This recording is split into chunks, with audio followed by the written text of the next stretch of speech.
Good morning to all of dear students. आज की class में हम सीए फाउंडेशन के कॉन्ट्रैक्ट एक्ट की यूनिट 6 स्टार्ट कर रहे हैं। बिल्कुल स्टार्टिंग से यूनिट 6 इसका है बेटा कॉन्टीजेंट कॉन्ट्रैक्ट और क्वासी कॉन्ट्रैक्ट। इस वीडियो के अंदर हम सिर्फ कॉन्टीजेंट कॉन्ट्रैक्ट कवर करेंगे एक्सक्लूसिवली, और कॉन्टीजेंट कॉन्ट्रैक्ट के सारे सेक्शंस, उसके डिफरेंसेस, उसके एप्लीकेशन, उसके एग्जाम्पल, ताकि कहीं भी आपको कॉन्टीजेंट कॉन्ट्रैक्ट में दिक्कत ना आए। इसलिए बेटा वीडियो को बड़े ध्यान से देखिएगा। कहीं से कोई डाउट आता है तो आप मेरे को व्हाट्सएप या कमेंट करके मेरे से पूछ सकते हैं। अब सीधा हम कर रहे हैं स्टार्ट। कॉन्टीजेंट कॉन्ट्रैक्ट क्या है? एक सेकंड, आपको स्क्रीन पर दिख रहा है, मैंने लिख रखा है कॉन्टीजेंट कॉन्ट्रैक्ट। सबसे पहले इसका स्कोप जान लीजिएगा बेटा। इसका स्कोप कहाँ से कहाँ तक है? सेक्शन नंबर 31 से स्टार्ट होकर सेक्शन नंबर 36 तक सारे कॉन्टीजेंट के सेक्शन है। प्लीज़ माइंड में डाल लीजिएगा, सेक्शन 31 से लेके 36 तक सारे कॉन्टीजेंट कॉन्ट्रैक्ट है। सर कॉन्टीजेंट को सिंपल वर्ड्स में बताओ। आपने इंश्योरेंस तो करा रखा हो बेटा, आप अपनी बाइक का, गाड़ी का इंश्योरेंस करवाते हैं और उसका प्रीमियम आप भरते हैं। Insurance is a type of contingent contract, जो किसी इवेंट पे अगर आपकी गाड़ी एक्सीडेंट होती है, होगी या नहीं होगी ये अनसर्टेन है, पर अगर होती है तो हम आपको इतने रुपए दे देंगे। तो ये जो कॉन्ट्रैक्ट है ये बेस्ड है किसी इवेंट के ऊपर। अगर वो इवेंट हैपन होती है या नहीं होती, उसके हिसाब से आपको क्लेम मिलेगा या नहीं मिलेगा। तो फ्यूचर में होने वाले अनसर्टेन इवेंट के बिहाफ पे अगर आज हम कोई कॉन्ट्रैक्ट कर लेते हैं, उसको कॉन्टीजेंट कॉन्ट्रैक्ट बोलते हैं। और इसका जीता जाता एग्जाम्पल आपका इंश्योरेंस कॉन्ट्रैक्ट। जी, सबसे पहले बेटा हम इसकी डेफिनेशन याद करेंगे, फिर ढेर सारे एग्जांपल्स लेके हम एक एक पॉइंट को क्लियर करते चलेंगे। तो वेट रखिएगा, ऐसा नहीं एग्जांपल कम आएंगे। इफेक्टिव और जबरदस्त मैं आपके लिए एग्जांपल लेके आया हूं। टेंशन मतलब कॉन्टीजेंट का एक एक बारीक अक्षर आपके दिमाग में मैं सेट कर दूंगा, उसकी टेंशन मत लीजिएगा। सबसे पहले बेटा, लेकिन जैसे मैं कहूं वैसे आपको करना है। सबसे पहले डेफिनेशन याद करिएगा, कॉन्टीजेंट है क्या। डेफिनेशन को रटना नहीं है, टुकड़े में तोड़ लेना बेटा। टुकड़े में तोड़ना समझ रहे हैं? टुकड़े में कैसे तोड़ना है? सारी डेफिनेशन को एक साथ याद नहीं करना, इसके पार्ट है बेटा। डेफिनेशन याद करते हैं। एक डेफिनेशन मतलब कॉन्टीजेंट कॉन्ट्रैक्ट क्या है? एक ऐसा कॉन्ट्रैक्ट टू डू और नॉट टू डू समथिंग, ये इसका फर्स्ट पार्ट है। एक कॉन्ट्रैक्ट जिसमें कुछ करने की या कुछ ना करने की बात, करना या ना करना कहलाता है बेटा परफॉर्मेंस। इतनी बात समझ गई? एक कॉन्ट्रैक्ट जिसमें कुछ परफॉर्म करने की या ना करने की बात है, पर मैं परफॉर्म करूंगा या नहीं करूंगा ये डिपेंड करता है इफ सम इवेंट, किसी इवेंट पे जो इस कॉन्ट्रैक्ट की सहायक कोलेटरल इवेंट है, और वो इवेंट फ्यूचर में होगी या नहीं होगी, उसके होने या ना होने पे मेरी परफॉर्मेंस डिपेंड करती है। इसको कॉन्टीजेंट कॉन्ट्रैक्ट बोलते हैं। जैसा मैंने जस्ट इंश्योरेंस में बताया था, आपकी बाइक अगर एक्सीडेंट होती है तो हम क्लेम के हम आपको 40,000 रुपये देंगे।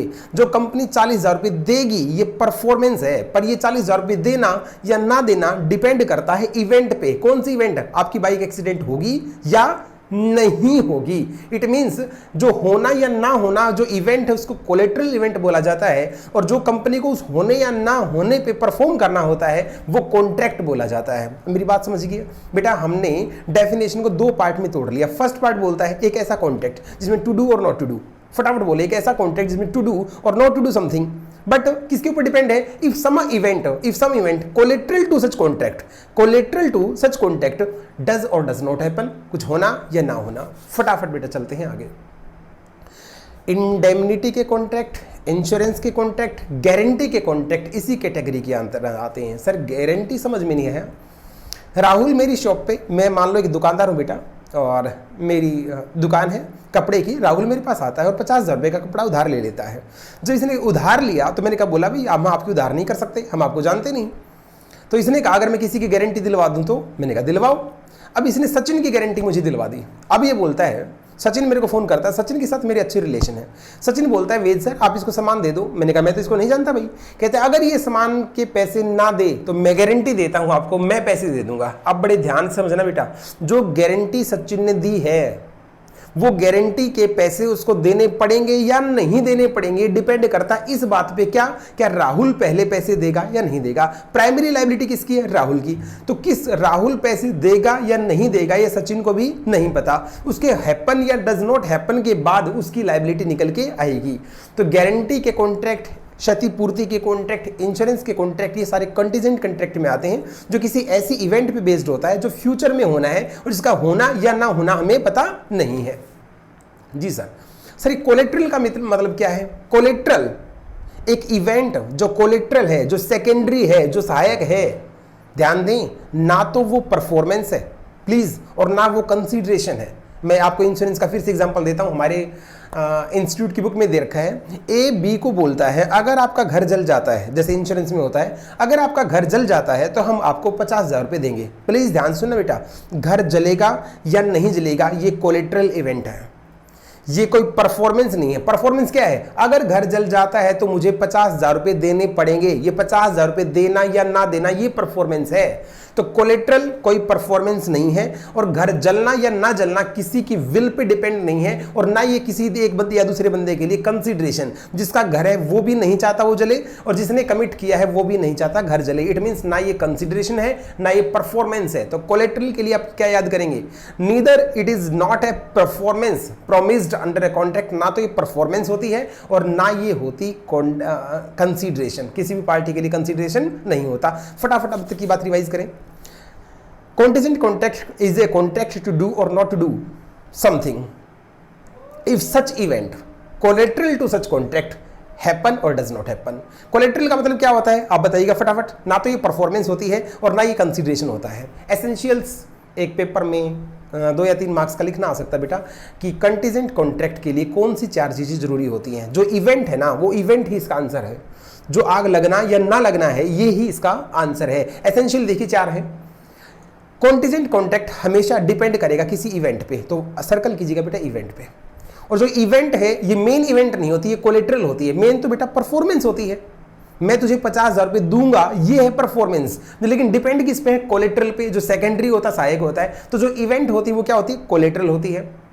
It is not a will of the promisor. जिसने परफॉर्मेंस का वादा किया है उसके हाथ में नहीं है घर का जलना या ना जलना। It is not a event is not a will of the promisor. और 4th पॉइंट है event must be uncertain. Event must be uncertain. Event जो होना चाहिए वो फ्यूचर का अनसर्टेन। सर्टेन हो गया तो यार कॉन्टीजेंट कैसा? कॉन्टीजेंट का मतलब ही होता है अनसर्टेन बेटा। तो 4 फटाफट एसेंशियल याद कराइए मुझे। सारे कॉन्टीजेंट कॉन्ट्रैक्ट डिपेंड करते हैं किसी इवेंट पे। वो इवेंट कोलेट्रल होती है, वो इवेंट अनसर्टेन होती है और वो इवेंट किसी की विल पे डिपेंड नहीं होती। ये 4 पॉइंट बेटा प्लीज याद कर लीजिएगा। मैंने नीचे की एग्जांपल दे रखा है। ए बी को बोलता है, एक घर बना रखा है मैंने साइड में, अगर इस घर में आग लग जाती है तो हम आपको 1 लाख रुपए देंगे। बेटा ध्यान दीजिएगा, ये 1 लाख रुपए देना या ना देना ये कहलाता है परफॉर्मेंस। और वो आग लगना या ना लगना वो है एक इवेंट जो क्या है? कोलेट्रल। वो लग भी सकती है और नहीं भी लग सकती। इस एग्जांपल से आपको क्लियर हो चुका होगा कि परफॉर्मेंस क्या होती है और इवेंट क्या होती है। फटाफट चलते हैं नेक्स्ट एग्जांपल पे। ए बी को प्रॉमिस करता है कि अगर इस बार रेन हुई, अच्छी बारिश होती है तो मैं आपको गेहूं 1000 किलो उगा के दूंगा। अगर बेटा खेती बाड़ी जो होती है, एग्रीकल्चर होता है, वो डिपेंड करता है किस पे? बरसात पे। तो ए बी को बोलता है भाई साहब अगर अगले महीने बरसात होती है ना, अगर बरसात अच्छी आ गई तो मैं आपको गेहूं उगा के दे दूंगा 1000 रुपये। ध्यान दीजिएगा बेटा, यहाँ पे मेरी गेहूं की वीट की डिलीवरी डिपेंड करती है किस पे? बारिश के होने या ना होने पे। तो गेहूं को डिलीवर करना ये है परफॉर्मेंस और रेन का होना या ना होना ये क्या है? इवेंट जो क्या है? अनसर्टेन, जिसके होने या ना होने पे मेरी गेहूं की डिलीवरी टिकी हुई है। इसका मतलब अब 2 एग्जांपल से मैं आपको अच्छे से बता चुका हूं बेटा कि कॉन्टीजेंट कॉन्ट्रैक्ट किस टाइप के होते हैं। जी सर, फटाफट चलते हैं। सेक्शन 31 में बेटा था कॉन्टीजेंट कॉन्ट्रैक्ट की डेफिनेशन। अब सेक्शन 32 आ गया। सेक्शन 32 बोलता है कॉन्टीजेंट बेस्ड ऑन, देखो बेटा प्लीज, जो इवेंट है, मेरा जो कॉन्ट्रैक्ट मैंने किया, बड़े ध्यान सुनना, मेरा जो कॉन्ट्रैक्ट मैंने किया है या तो किसी इवेंट के हैपन पे किया होगा या नॉट हैपन भी किया होगा। अब हैपनिंग का एग्जांपल मैं दे रहा हूं। सेक्शन 32 है enforcement of contract contingent based on happening. अब बड़े ध्यान से इन एग्जांपल्स को देखते जाना। अगर एग्जांपल समझ में आ गए, ये बेटा मैं एग्जांपल दे रहा हूं हैपनिंग का, नॉट हैपनिंग का नेक्स्ट एग्जांपल है, ये हैपनिंग का एग्जांपल है। तो ये 4 पॉइंट जो सेक्शन 32, 33, 34, 35 चारों के लिए मैंने अलग अलग एग्जांपल आपके लिए ड्राफ्ट कर रखे हैं। अगर एग्जांपल आपको समझ में आ गए तो कॉन्टीजेंट कॉन्ट्रैक्ट चुटकी में याद हो जाएगा आपको। सेक्शन 32 क्या बोलता है? Contingent based on happening. अपनी क्लास में राहुल है, मैं वेद हूं, मैं बैंक में काम करता हूं। राहुल मेरे पास लोन लेने के लिए आता है, कहता सर मेरे को 1 लाख रुपए का लोन दे दो। यहां तक की बात सबको समझ में आ गई? जी सर। मैं बोलता हूं भाई बिना सिक्योरिटी के हम लोन नहीं देंगे, सिक्योरिटी लाग गया है। अब राहुल मेरे को कहता है सर मेरा एक जहाज आ रहा है फॉरेन से, एक शिप, पानी से एक शिप आ रहा है, उसमें इंपोर्टेड गुड्स आ रही हैं, वो इंपोर्टेड गुड्स आएंगी, मैं आपके पास गिरवी रख दूंगा। मैंने कहा वो आएंगी या नहीं आएंगी ये तो फ्यूचर की बात है, अब शिप का आना या ना आना ये है एक बेटा फ्यूचर का इवेंट, और उसका आता है, अगर वो माल शिप आ गया टाइम से तो मैं आपको लोन दूंगा, और अगर वो शिप आया ही नहीं तो मैं किस नाम का राहुल को लोन दूंगा। ध्यान दीजिएगा, मैं एग्जांपल रिपीट कर रहा हूं। राहुल वेद सर के पास लोन लेने के लिए आता है, मैंने सिक्योरिटी मांगी। अब राहुल सिक्योरिटी में क्या बोलता है, मेरा सर एक शिप में माल आ रहा है, वो माल आके मैं आपके पास गिरवी रख दूंगा, पर वो शिप अभी कहाँ है, सी के अंदर है, समुद्र के अंदर है, वो आएगा या नहीं आएगा ये पता नहीं। वेद ने क्या बोल दिया, तेरा शिप अगर आ जाता है तो हम आपका लोन कर देंगे, और तेरा शिप अगर नहीं आएगा तो हम लोन नहीं करेंगे। अब यहाँ पे वेद जो लोन करेगा ये परफॉर्मेंस है, और शिप का आना या ना आना ये फ्यूचर इवेंट है। ये क्या है, एक फ्यूचर इवेंट है। तो प्लीज ध्यान सुनिएगा, ये हैपनिंग का है। अगर शिप आ जाता है तो वेद सर लोन कर देंगे, तो शिप का आना कहलाता है हैपनिंग, और वेद को फिर लोन करना पड़ेगा। ये एग्जांपल था बेटा हैपनिंग के ऊपर। अगर शिप आ जाता है और माल आ जाता है तो बैंक को लोन करना पड़ेगा, अगर वो फिर मना करेगा तो राहुल केस करके लोन करवा सकता है, कोई इश्यू नहीं है। Section 33 next. अब देखिएगा, उसी एग्जाम्पल के कंटिन्यूएशन में मैंने एग्जाम्पल दे रखा है। राहुल अब क्या करता है, अब वो जहाज आए ना आए इसकी चिंता बढ़ गई, ये एक इंश्योरेंस कंपनी के पास जाता है, और इंश्योरेंस कंपनी को बोलता है कि मेरा जो शिप है वो समुद्र में है, वो यहाँ पहुंचेगा या नहीं पहुंचेगा मुझे पता नहीं, उसका इंश्योरेंस कर दो। अगर मेरा शिप यहाँ पे नहीं पहुंचता, वो डूब जाता है, तो आप मुझे क्लेम देंगे। अब ये बेटा नॉट हैपनिंग पे, अगर शिप नहीं आता तो इंश्योरेंस कंपनी क्लेम देगी, शिप आ गया तो क्लेम नहीं देगी। तो यहाँ पे कॉन्टैक्ट किस पे हुआ है, शिप अगर नहीं पहुंचता है तो इंश्योरेंस कंपनी को कॉन्टैक्ट देना, सॉरी क्या नाम है, क्लेम देना पड़ जाएगा। ये है बेटा नॉट हैपनिंग के ऊपर policy. If ship not return, अगर जहाज नहीं आता तो इंश्योरेंस कंपनी क्लेम देगी। ऊपर और नीचे के एग्जाम्पल में डिफरेंस देखिए बेटा, एक सेकंड बेटा होल्ड करिएगा। राहुल, एक सेकंड बेटा, किसी का फोन आ गया बीच में, वेट करिएगा। हाँ, तो बेटा मैं कह रहा था इंश्योरेंस कंपनी क्लेम जब देगी जब जहाज नहीं आएगा, और बैंक वाला लोन जब करेगा जब जहाज आएगा। तो एक चीज में हैपनिंग के ऊपर कॉन्ट्रैक्ट है और एक चीज में नॉट हैपनिंग के ऊपर कॉन्ट्रैक्ट है। सेक्शन 34 का एग्जाम्पल क्या है बेटा, ये future conduct of living person. अगर आपने कोई कॉन्ट्रैक्ट किया है जो किसी जीते जागते इंसान की परफॉर्मेंस के ऊपर डिपेंड करता है, मैंने हिंदी में बोल दिया बेटा, कोई ऐसा कॉन्ट्रैक्ट जो किसी लिविंग पर्सन के कंडक्ट के ऊपर डिपेंड करता है। For example, Rahul Ved sir के पास आता है और कहता है सर मुझे 20,000 रुपये का लोन दे दीजिएगा। अब मैं राहुल को बोलता हूँ अगर तेरी शादी आलिया भट्ट के साथ हो जाती है तो मैं तुझे 20,000 रुपये दूंगा, अदरवाइज मैं तेरे को नहीं दे सकता। अब बेटा राहुल को 20,000 रुपये मिलेंगे या नहीं मिलेंगे ये डिपेंड करता है आलिया भट्ट की शादी पे। आलिया भट्ट कौन है, एक लिविंग पर्सन है, वो फ्यूचर में किसके साथ शादी करेगी इसके ऊपर जिंदगी टिकी है राहुल की, उसको पैसा मिलेगा या नहीं मिलेगा। अगर आलिया भट्ट की शादी किसी और के साथ हो गई, अब राहुल मेरे से कुछ नहीं ले सकता, क्योंकि किसी और के साथ शादी होने के बाद अब राहुल की पॉसिबिलिटी 0 हो चुकी है। वो फालतू की बातें, सर उसका कभी फ्यूचर में डाइवोर्स होगा फिर वो मेरे साथ आएगी, अरे इसको आना हो जाता तो अभी आ जाती। दूसरा, अगर राहुल के साथ हो जाती है आलिया भट्ट की तो उसको 20,000 रुपये मिल जाएंगे। तो बेटा ये फ्यूचर कंडक्ट, कोई ऐसा कॉन्ट्रैक्ट जो किसी लिविंग पर्सन के फ्यूचर के किसी काम के ऊपर डिपेंड है, उसका ये एग्जांपल था सेक्शन नंबर 34 के अंदर। अब सेक्शन 35 सेक्शन अलग से कुछ नहीं बेटा, जो हमने 33 किया था जिसमें बैंकर की बात की थी और इंश्योरेंस कंपनी की बात की थी, अगर उसमें टाइम और आ जाता है, टाइम की बात अगर और आ जाएगी तो बस, जैसे राहुल वेद सर के पास गया था, मैं बैंक में था, आपको याद होगा, इसने कहा था सर मेरा लोन कर दो, मेरा एक जहाज आ रहा है, तो वहां पे अगर ये लिख दिया जाए अगर आपका जहाज 1 साल के अंदर अंदर आ जाता है तो हम आपका लोन कर देंगे। तो जब ये साल के अंदर अंदर आना, ये कॉन्ट्रैक्ट है हैपनिंग के ऊपर। अब साल के अंदर आएगा या लेट आएगा ये पता नहीं है। ऐसे ही मान लो इंश्योरेंस कंपनी के पास ये बंदा चला जाता है और इंश्योरेंस कंपनी बोलती है अगर तेरा जहाज 1 साल के अंदर नहीं आता तो हम तुझे क्लेम देंगे। वो कह रहे नहीं आता है तो क्लेम देंगे, और बैंकर बोल रहा है अगर 1 साल के अंदर आ जाएगा तो लोन कर देंगे। ये दोनों एग्जांपल अगेन मैंने रिपीट कर दिए हैपनिंग पे और नॉन हैपनिंग पे बेटा। अब लास्ट आ गया सेक्शन नंबर 36 जो बात करता है इम्पॉसिबल कॉन्ट्रैक्ट की। इम्पॉसिबल कॉन्ट्रैक्ट, अरे जिसका नाम ही इम्पॉसिबल है, जो काम हो ही नहीं सकता, जिसकी पता है कि वो चीज़ पॉसिबल ही नहीं है, ऐसे कॉन्ट्रैक्ट वॉइड होते हैं। तो बिना काम के डाल रखा था सेक्शन 36। तो फटाफट एक बार रिवाइज कीजिएगा। 31 कॉन्टिजेंट कॉन्ट्रैक्ट की डेफिनेशन, 32 अगर कॉन्ट्रैक्ट हैपनिंग पे बेस्ड है, 33 अगर नॉन हैपनिंग पे बेस्ड है, 34 future conduct of living person, 35 with in time, time का कॉन्सेप्ट इसके अंदर आ जाता है, विद इन टाइम के अंदर होगा या नहीं होगा। और 36 इसका बेटा इम्पॉसिबल कॉन्ट्रैक्ट का, वॉइड कॉन्ट्रैक्ट का है। तो ये मैंने आपको पूरा कॉन्टिजेंट सिखा दिया। अब फटाफट एक बार मैं मिलवा देता हूं आपको बुक से, ताकि आपको बुक की रीडिंग भी एक बार फटाफट ले, लेकिन मैं वहां पे समझाऊंगा नहीं, क्योंकि मैं सारा एक्सप्लेन कर चुका हूं, बस रिलेट कराऊंगा कौन सी चीजें कहां पे दे रखी हैं। एक बार फटाफट मैं आपको रिलेट करवा देता हूं। ये कॉन्टिजेंट कॉन्ट्रैक्ट यूनिट 6 है बेटा, आपकी स्टडी मेट आप खोल लीजिएगा। सीधा आपको स्टार्ट करना है, इस पैराग्राफ की कोई जरूरत नहीं है। डेफिनेशन पे आइए, जाने के रखा है कॉन्ट्रैक्ट डू और नॉट टू डू समथिंग, ये एक पार्ट है। दूसरे पार्ट में किसी इवेंट पे डिपेंड, जो इवेंट कोलेट्रल है, जिसका होना या ना होना डिपेंड नहीं करता। Insurance, indemnity and guarantee underline कर लो बेटा, ये इसी कैटेगरी के अंदर आते हैं। एग्जाम्पल ले रखा है, ए बी को पेमेंट करेगा, अगर बी का घर जल जाता है तो बेटा घर का जलना या ना जलना इवेंट है, और 1 लाख रुपए पे करना या ना करना परफॉर्मेंस का पार्ट होता है। कोलेट्रल का मीनिंग बता रखा है, मैं आपको ऑलरेडी नोट्स में करवा चुका हूं। कोलेट्रल ना तो कोई परफॉर्मेंस होती और ना ये कंसीडरेशन होता, ना तो ये परफॉर्मेंस होती, एक सेकेंड बेटा, और ना ये कंसीडरेशन होता। अब बात करते हैं हम आगे फटाफट, essential of A contingent contract. Essential भी मैंने नोट्स के अंदर कवर कर रखे थे। एसेंशियल में क्या बताया था आपको, कॉन्टिजेंट कॉन्ट्रैक्ट तभी बनता है, पहली चीज अंडरलाइन करना बेटा, ए पॉइंट में अंडरलाइन करो, मैं कर देता हूं अंडरलाइन, डिपेंड अपॉन हैपनिंग और नॉन हैपनिंग, जो डिपेंड करते हैं किसी इवेंट के ऊपर। दूसरे में वो इवेंट कैसी होनी चाहिए, अंडरलाइन कीजिए बेटा, कोलेट्रल होनी चाहिए।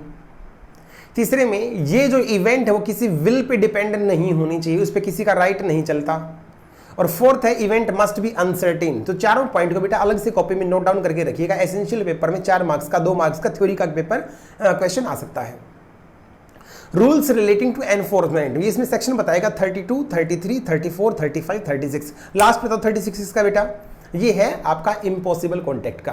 32 किसका है, एक ऐसा कॉन्ट्रैक्ट जिसको हम एनफोर्स करवा सकते हैं अगर वो बेस्ड ऑन हैपनिंग। फटाफट बताओ हैपनिंग का एक एग्जांपल दे रखा है मैंने। अगर आप लोन लेने के लिए बैंक में गए थे, बैंक वाले ने बोला कि आपका जहाज आ जाएगा तो लोन देंगे, जहाज आने पे लोन मिलेगा, ये पॉजिटिव इवेंट है, इसको बोलते हैं हैपनिंग के ऊपर contract.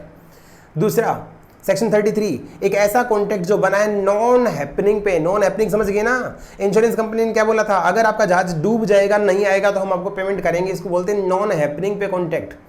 33, future conduct of living person, यहाँ पे ए और बी की शादी का एग्जांपल दे रखा है, जो मैंने घुमा के राहुल का और आलिया भट्ट का कर रखा है। नेक्स्ट बेटा, कॉन्टिजेंट ऑन हैपनिंग ऑफ, जब हैपनिंग नॉन हैपनिंग के ऊपर टाइम स्पेसिफाई कर दिया जाता है, 1 साल के अंदर आपका जहाज है तो आएगा, और यहाँ आपका जहाज नहीं आएगा। ये तमाम बातें बेटा डिटो वही दे रखी है। और सेक्शन 36 दे रखा है, contingent on an impossible event. Differences मैं आपको करवा देता हूं बेटा एक बार। कॉन्टिजेंट कॉन्ट्रैक्ट की वर्डिंग में देखना बेटा, वहां लिखा है टू डू और not to do, underline please, इस लाइन को, सबसे मेन लाइन है। कॉन्टिजेंट कॉन्ट्रैक्ट में कुछ करना या ना करने की परफॉर्मेंस होती है। सर्विसिंग में क्या होता है बेटा, वहां करना ना करना नहीं होता, वहां गिव मनी और मनी वर्थ, वहां सिर्फ मुद्दे पैसे की बात होती है, सिर्फ पैसे की बात होती है।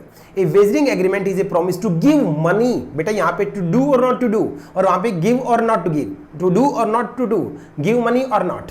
तो ये फर्क आपको समझ में आ गया होगा। रेसिप्रोकल प्रॉमिस, कॉन्टिजेंट कॉन्ट्रैक्ट में ऐसा प्रॉमिस के बदले प्रॉमिस नहीं होता कि घर अगर जल गया तो 1 लाख रुपए मैं दूंगा, और नहीं जला तो 1 लाख रुपए आप मुझे देंगे, ऐसी शर्तें नहीं लगाई जाती कॉन्टिजेंट में। हाँ, वेजरिंग के अंदर ऐसा होता है। सचिन तेंदुलकर नेक्स्ट बॉल पे छक्का लगाएगा, लग गया तो 10,000 रुपए तू देगा, और नहीं लगा तो 10,000 रुपए मैं दूंगा। वहां पे बेटा प्रॉमिस के बदले प्रॉमिस होता है, इसको रेसिप्रोकल प्रॉमिस बोलते हैं।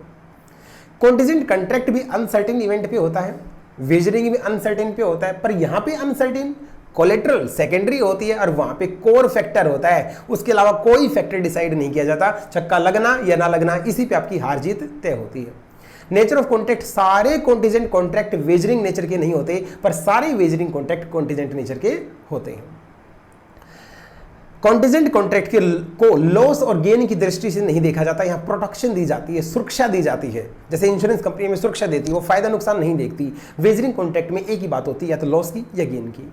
कॉन्टिजेंट कॉन्ट्रैक्ट आपके वैलिड होते हैं, बेटा वेजरिंग एग्रीमेंट आपके वॉइड होते हैं। तो मेरे प्यारे बच्चों, मैंने कॉन्टिजेंट कॉन्ट्रैक्ट के तमाम अच्छे एग्जांपल देके आपकी सारी तकलीफें दूर कर दी हैं। आप फटाफट इस चैप्टर को रिवाइज कर लीजिएगा। नेक्स्ट वीडियो में मैं एक्सक्लूसिव टॉपिक कवर करूंगा, क्वासी कॉन्ट्रैक्ट क्या होता है। तो मिलते हैं बेटा नेक्स्ट वीडियो के साथ। कोई भी प्रॉब्लम आती है 99914155 पे मुझे कॉल करके आप प्रॉब्लम ले सकते हैं।